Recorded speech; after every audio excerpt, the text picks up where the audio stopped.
Welcome back to Video Star 07 Garage, and we're on the 4th gen Camaro. This is a 2002 Z28, and we're working on the power steering pump and alternator replacement. And what I wanted to do was show people a little bit about what all is involved in doing that if you got to do this on your car. It seems like a fairly common failure point on these cars. On mine, power steering pump started leaking between the pump and the reservoir. There's an O-ring in there, and you got to remove all this stuff, the pump, to get the reservoir off of there. There's no getting around that. And then it leaked fluid all over the alternator and shorted it out, and it stopped charging.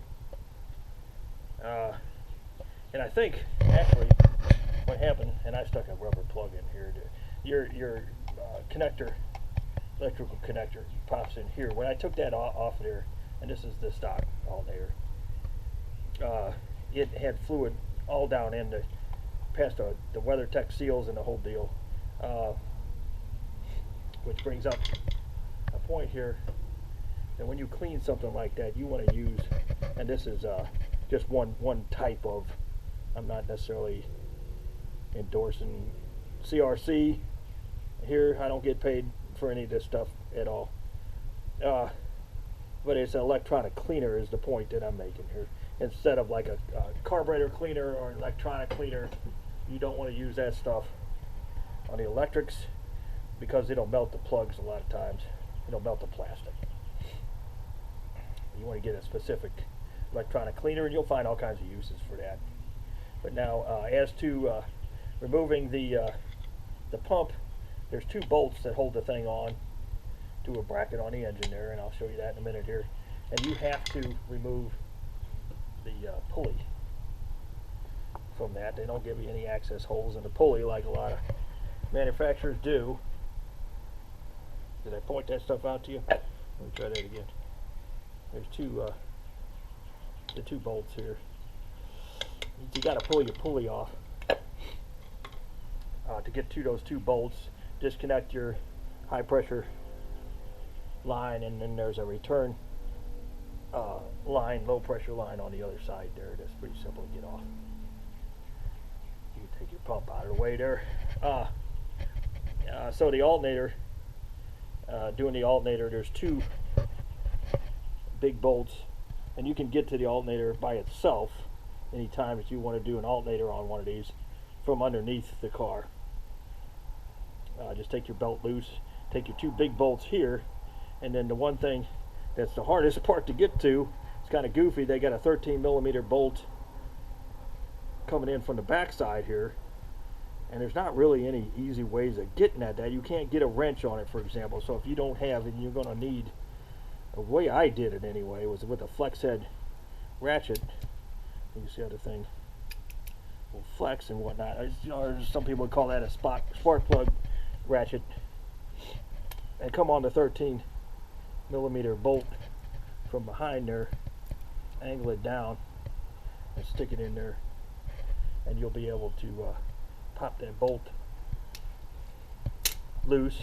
There is also your big battery terminal. It's kind of hidden up in here. You've got to take the alternator loose and pull it away, and then you'll be able to unplug it. Over here I use a little screwdriver to pop up the tang on it, and you got to do that. You don't want to bust your thing that locks it in place there. Take it, pop it up slightly and out, and it should just pop right out. And then your big battery one back here will want to stick to the cable. You got to give her a good jerk to get this star washer loose from the cable. You'll see what I'm talking about when you're down there. And then you get your alternator up out of the way. They got a big old vent for the airflow. And then we'll come up top side here. take a look down in there, and I'll show you some of the stuff I'm talking about here. Hang on a second here. Get our light situated.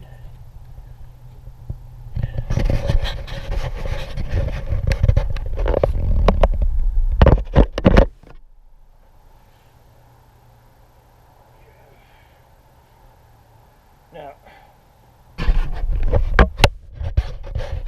you'll see what I'm talking about. This is your power steering pump mount.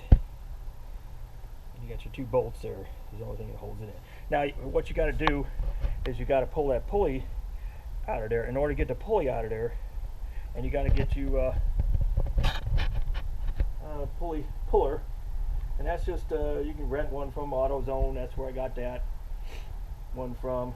And it's free. You got to put down a deposit, and then they'll get your deposit back when you're done. But in order to make room to do that, you've got to take your power steering cooler out of the way. So you got to drain your cooling system. It's a good time to flush your system. And then the alternator is right underneath of that, and it's a little harder, but it's so obvious when you get underneath down there. You'll see everything to do with the alternator, and so that's just a quick rundown on what all's involved.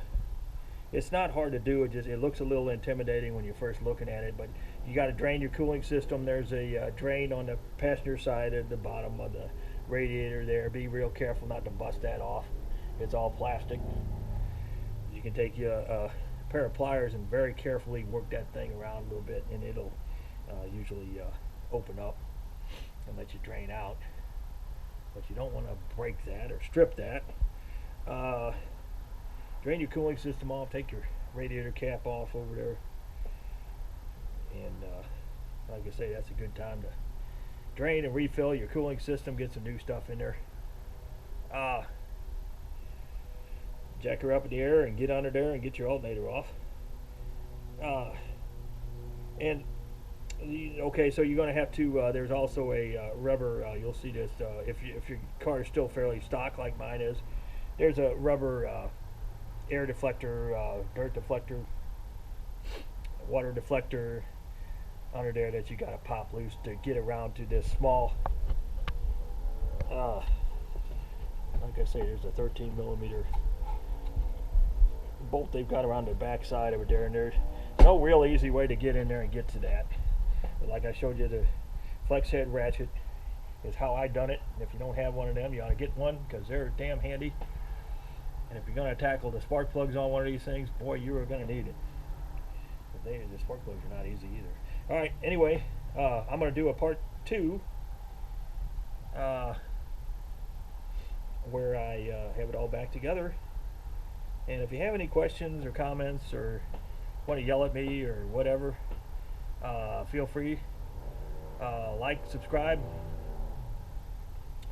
and we'll be doing more fun stuff here in a bit on the 4th gen Camaro. And I've also got an old Jeep. I'm going to start putting a new frame on. And I got all kinds of projects going on, man. If you're into the VWs, the old VWs, I got an engine I'm going to build up on that. We might get the dune buggy in here. I got a, oh, you'll see. I got a dirt bike I want to put a new carburetor on. I'm going to do a bunch of videos here in the near future. Anyway, thanks for looking in, and